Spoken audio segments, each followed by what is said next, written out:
Quem aqui acha que em 2050 os seres humanos serão uma espécie mais inteligente do planeta? 2040? 30? Pois é. Há bem pouco tempo atrás, acho que a gente nem cogitava essa possibilidade, né? Eu, pelo menos, eu nem imaginava, nem sonhava que isso fosse possível, nem passava na minha cabeça que isso poderia ser uma realidade hoje em dia.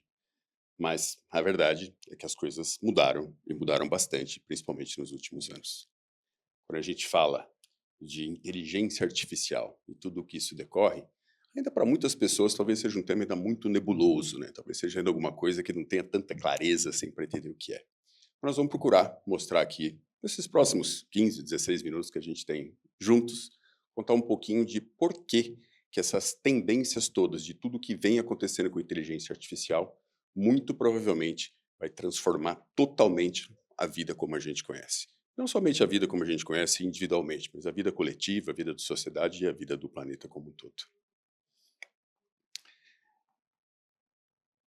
Existe uma história que eu quero comentar para vocês, que foi como eu tomei conhecimento dessa inteligência artificial. Foi até um fato curioso, porque eu já tinha ouvido falar em mídia, mas não era uma coisa que tinha me despertado a atenção.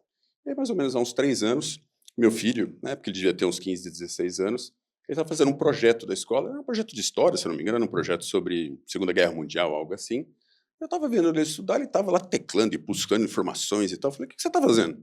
Ele falou, não, eu estou utilizando aqui uma ferramenta de inteligência artificial, era o chat GPT na época, para conseguir fazer, para me ajudar nesse projeto, para montar o projeto. Então eu puxo, faço pesquisa em tudo que é lugar, faço todos os resumos, coloco os pontos-chave, traduzo as coisas que não estão no idioma que eu estou precisando, e está me facilitando a vida absurdamente. E eu olhei, vi tudo que ele fazia com aquela inteligência artificial, ainda nos primórdios, hein, nós estamos falando de algo de há 3 anos. E eu fiquei fascinado com aquilo. Eu falei, puxa, mas ah, isso aí tá parecendo muito mais uma cola moderna, né? Eu até dei uma risada. Ele falou: não, não é cola, não. Isso aqui acaba ajudando bastante, porque fica muito mais fácil eu conseguir organizar todos os meus pensamentos, todas as minhas ideias. Falei, que interessante. E eu fui ver depois o resultado desse projeto dele, realmente ficou sensacional. E eu vi a apresentação que ele fez do projeto, aquilo ficou fora da curva do que eu podia imaginar, um menino de seus 15, 16 anos. E aí foi a primeira vez que aquilo me despertou algo. Eu falei, puxa, eu nunca tinha visto dessa forma, nunca tinha pensado que isso pudesse ser possível, né? Porque até então a gente tratava como uma ferramenta. Quando a gente vê, de repente, um jovem utilizando isso para algo que transformou todo o processo de aprendizagem dele para muito melhor, de repente aquilo começou a chamar a minha atenção. E se a gente for olhar o que vem acontecendo depois, ao longo desses últimos 3 anos, o que a gente tem visto de pesquisas que mostram dos benefícios que essa inteligência artificial vem causando para a sociedade como um todo, é algo brutal, né? Na parte de educação mesmo, tem 2 estudos que eu vi recentemente que eu achei super interessante, quero compartilhar com vocês. Um foi feito numa cidade chamada Edo, na Nigéria, e eles pegaram uma turma de estudantes e eles colocaram esses estudantes lá para estudar com um tutor de inteligência generativa, né, de IA generativa, para aprender um tutor pessoal, um tutor de inteligência artificial. E os resultados foram quase que assombrosos, né? Em 6 semanas de utilização desses tutores de IA generativa, eles tiveram uma evolução equivalente a 1 ano e meio a 2 anos de evolução acadêmica tradicional. Em 6 semanas usando esses tutores de IA. Teve um outro caso, numa universidade renomada, em Harvard, que eles pegaram estudantes de física de Harvard e fizeram uma comparação entre estudantes que estavam tendo aulas normais, tradicionais com os professores, e aulas com um tutor também de IA generativa, que fazia todo esse processo individualmente com eles. Os resultados foram que quem utilizou esses tutores de AI tiveram uma aprendizagem 50% mais acelerada do que quem tinha as aulas tradicionais com os professores. E a gente está falando de uma faculdade super renomada com professores de altíssimo nível. E a hora que a gente vê todos esses dados acontecendo, a gente obviamente conclui que algo vai mudar e muito, não somente na área da educação. A gente tem visto isso acontecer na área de saúde, em todas as outras áreas, basicamente, que a gente tem convívio na sociedade. Mas a verdade é que o que gera toda essa evolução nesse tempo curto não é somente essa questão, temos uma IA e é assim que a gente funciona e é assim que ela está hoje. Se a gente for analisar os dados, as estatísticas, as tendências que acontecem por trás, a gente vê que o processo é muito mais complexo do que isso. Tem um pesquisador que chama Leopold Aschenbrenner. Ele é um pesquisador que trabalhou na OpenAI, né, que é a criadora do ChatGPT. E esse pesquisador ele fez um estudo, publicou um paper em 2024, meados de 2024, chamado Situational Awareness, como se fosse uma consciência do que está acontecendo hoje no mundo, da situação atual no mundo. E ele prova, nesse paper que ele faz, que o que vai acontecer com a inteligência artificial ao longo dos próximos anos é algo totalmente inevitável e que vai levar por dois fatores totalmente simples. Um fator é capacidade computacional, que obviamente existem investimentos gigantescos dentro dessa área. O segundo fator é um fator referido à parte de algoritmos, que também vem melhorando muito. Quando você combina esses dois fatores, da capacidade computacional mais a parte de algoritmos, o resultado é que, inevitavelmente, essa evolução vai acontecer. E a gente tem visto uma evolução brutal desde o início, né? O GPT-2, quando começou, que ninguém nem tinha contato ainda, depois do 3, o 4, o 5 agora, a gente tem visto uma evolução sem precedentes, inimaginável para quem tem ainda um pensamento de uma mente linear, né? Por quê? Porque a evolução ela acontece de uma maneira totalmente exponencial. Qual o resultado disso? O resultado disso é que, muito provavelmente, a continuar essa curva de exponenciação, nós vamos chegar no chamado AGI, né, ou uma inteligência artificial geral. Muito provavelmente tem gente que diz que vai ser daqui 1 ano, 2 anos, 3 anos, depende um pouco do significado, né, da definição que a gente dê para isso, mas a verdade é que isso vai acontecer e é só uma questão de tempo.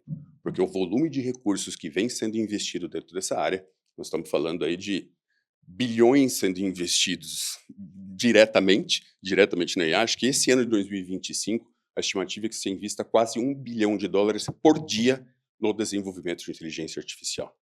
E se a gente for somar os investimentos previstos na parte de data centers, né, construção de fábricas, chips, energia, aí a gente está falando de mais de trilhões de dólares. E, obviamente, esse investimento todo, esse foco todo para isso, vai trazer todos esses resultados. O que vai acontecer? Vai acontecer que, muito provavelmente, daqui a bem pouco tempo, nós vamos ter uma espécie muito mais inteligente que nós no planeta. E isso não é algo que a gente conheça, não é algo que a gente estude. O que será que decorre de tudo isso? Mas talvez a grande dificuldade que a gente tem aqui de entender isso, né, de falar, puxa, mas como assim nós vamos ter algo mais inteligente que a gente, mais capaz de fazer as coisas? É porque a gente tem uma crença, acredito eu, que a inteligência é algo que é uma propriedade do cérebro, que é uma questão que ela só funciona por causa das redes neurais que nós temos, os neurônios, o cérebro, que o cérebro que promove essa inteligência. Mas será que é isso que acontece mesmo?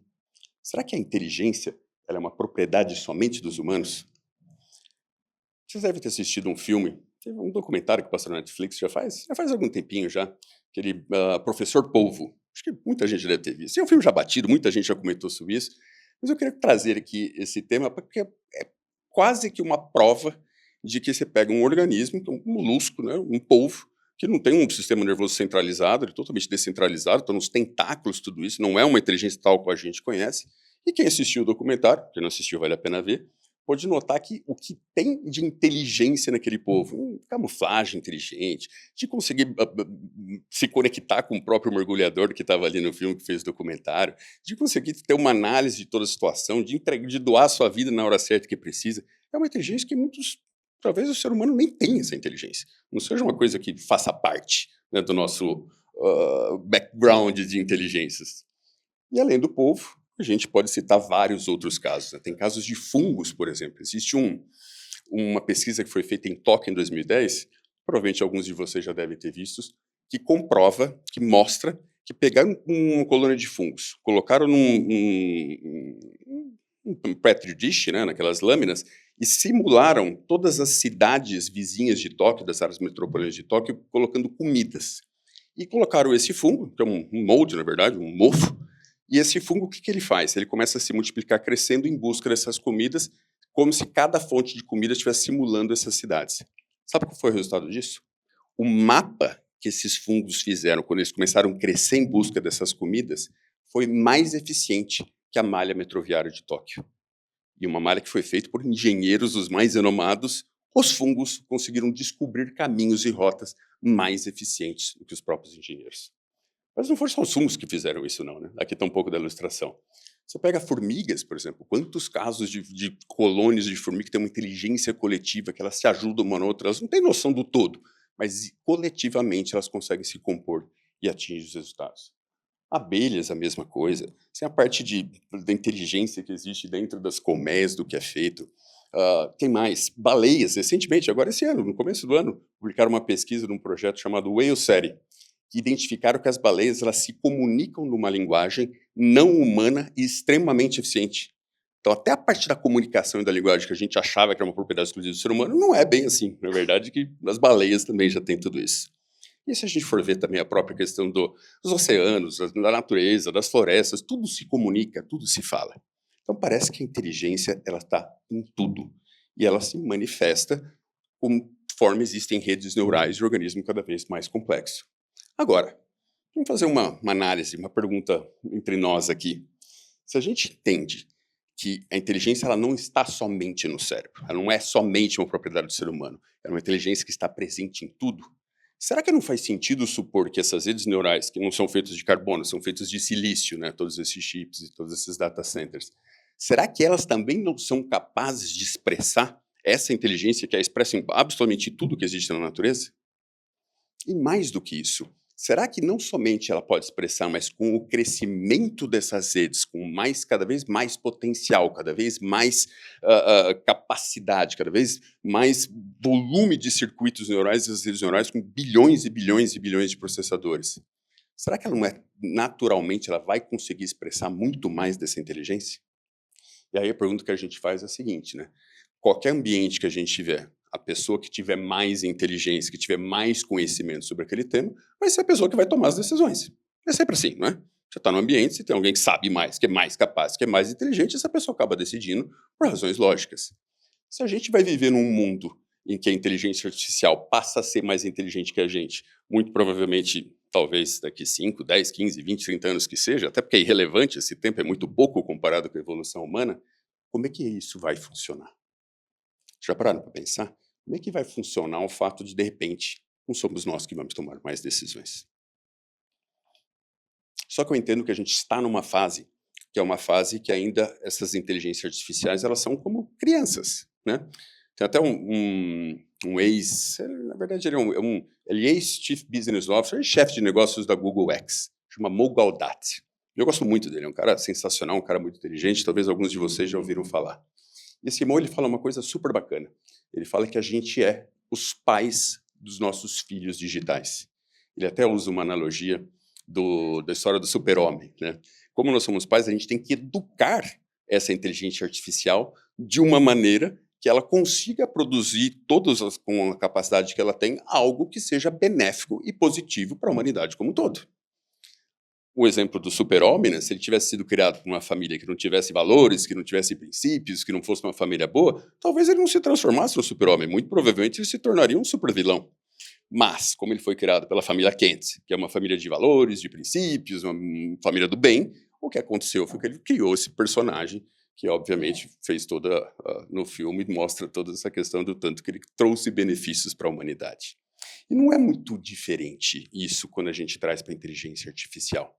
Porque a inteligência, em última análise, ela não tem polaridade. Não é uma coisa que a inteligência pode ser boa ou ruim. Depende sempre do fim que a gente acaba dando para ela. E a nossa missão, como humanidade, nessa fase que ela ainda é criança, que ela ainda é bebê, o GPT que a gente usa mesmo não tem 1000 dias. Imagina uma criança com 1000 dias, é muito pouco, obviamente. Então, nessa fase, o nosso trabalho como seres humanos é educar essa inteligência artificial, todos esses processos, para que eles consigam, que a gente tire dela, dentro dessa não polaridade da inteligência, a capacidade de ela fazer algo extremamente positivo para a gente. E aqui a gente está falando de benefícios na área de saúde, nós estamos falando de benefícios na área de educação, nós estamos falando de benefícios na área de engenharia, em todas as áreas. Quando se tem essa inteligência, que inevitavelmente nós vamos chegar, o que acaba acontecendo é que todos os maiores problemas da humanidade passam a ser capazes de ser resolvidos. A gente está falando de resolver problemas de matemática, de física, de química, de biologia, de absolutamente tudo. O que decorre disso? Decorre o que a gente tem visto dessas previsões, né, de grandes especialistas. A gente tem visto grandes estudiosos comentarem que provavelmente em 10 anos as doenças acabarão. A gente tem visto especialistas dizendo que provavelmente vão descobrir fontes de energia totalmente abundantes, renováveis, num custo praticamente insignificante. A gente tem visto casos, por exemplo, de gente falando até que morrer passa a ser opcional. A partir do momento que você desvenda toda essa biologia, isso passa a acontecer. Com isso acontecendo, obviamente o que a gente percebe é que toda a nossa humanidade vai mudar totalmente. E aí você pode falar, bom, tá ótimo, tá bom, já entendi que vai acontecer tudo isso, já entendi que nessa fase a gente tem essa responsabilidade de conseguir educar tudo isso e fazer isso da maneira correta, utilizar isso para fins nobres, fins positivos, mas quem sou eu? Né? Quem sou eu no meio de tudo isso? Até nossa lógica, pelo menos até muito pouco tempo atrás, todas essas grandes decisões eram responsabilidades de governos, ou dos poderosos, dos bilionários, né, que tocam todas essas operações. Quem somos nós? E aqui eu acho que o mundo acabou mudando muito também nos últimos tempos. Por quê? Porque o poder está se distribuindo. O que antigamente era uma coisa que basicamente ficava restrita a governos ou essas pessoas que tomavam as decisões, hoje não, qualquer um de nós aqui tem acesso a tudo. Se a gente for ver o que vem acontecendo com empreendedores até jovens, o que tem de empresas hoje fundadas por pessoas de 20 anos, 25 anos no máximo, muitos deles menores de 30, empresas que viram verdadeiras potências que fazem uma diferença gigantesca no mundo como um todo. Um exemplo delas é a Abridge, nós temos a Cursor, que resolve o problema de programação, nós temos a Mercor, que resolve o problema de contratação, nós temos a Speak, que resolve o problema de ensino de idiomas. Então a gente tem, na verdade, uma série de casos que comprovam que existe um grande poder na mão de cada um de nós. Que, independente de qualquer da nossa posição, a gente tem sim capacidade de resolver as coisas. Porque a diferença não está mais nos recursos. Hoje o mundo tem acesso a várias coisas. E o ponto que eu queria deixar para a gente concluir essa nossa conversa é que o ser humano, na sua grande maioria, ele é uma pessoa boa. São pessoas boas do bem. O ser humano é do bem. Você conversa com uma criança, conversa com as pessoas, a grande maioria são do bem. Se perguntar aqui se alguém aqui é a favor de qualquer forma de criminalidade, óbvio que não. Provavelmente os que vão ouvir a gente online depois também vão concordar com isso. Ninguém é a favor de nenhum tipo dessa de criminalidade. E nessa era de descentralização, a gente entende que se o ser humano entender essa sua capacidade de mudar o mundo, a gente vai sim conseguir mudar. Recentemente eu estive na China. Voltei domingo, é meio de voltar, ainda estou sob efeito do jet lag aqui. E ali a gente vê que as escolas elas estão incentivando que todos os alunos aprendam inteligência artificial desde os 4 anos de idade. É praticamente obrigatório no currículo que todos ajudem. E mais do que isso, eles desenvolvem também o que eles chamam de AI for Good, que são projetos sociais que cada aluno desenvolve desde quando está ali nos anos finais da educação, do ensino fundamental, já estão desenvolvendo projetos que possam impactar a sociedade como um todo. E a gente tem visto resultados disso. Eu, pessoalmente, vi vários desses resultados. Então, eu diria que nós estamos numa fase que o que é mais necessário nessa época, se a gente quiser de fato transformar o mundo e ver um mundo que vá trazer todas essas abundâncias e todas essas benesses que a gente tem visto, tem que ser um mundo que parte a partir de cada um de nós. Nós, como seres humanos, temos que ser essas pessoas que vão dar esse exemplo de empatia, de resiliência, de compaixão, de querer fazer a diferença no mundo e utilizar a inteligência artificial para que isso aconteça. Se a gente se unir nessa causa, nós veremos um mundo muito diferente do que a gente tem visto. Se a gente não se unir, talvez a gente corra o risco dessa IA causar cada vez mais ainda concentração de renda e concentração na vida dos poderosos. Quero convidar todos vocês para se unirem, para abraçarem essa causa, de utilizar a inteligência artificial para propósitos nobres em cada uma das nossas tarefas, em cada uma das coisas que a gente faz, nas escolas, nas empresas, nas nossas famílias, para que com isso a gente consiga tirar o benefício máximo e a gente passe para essa fase de transição de uma melhor maneira possível. Muito obrigado.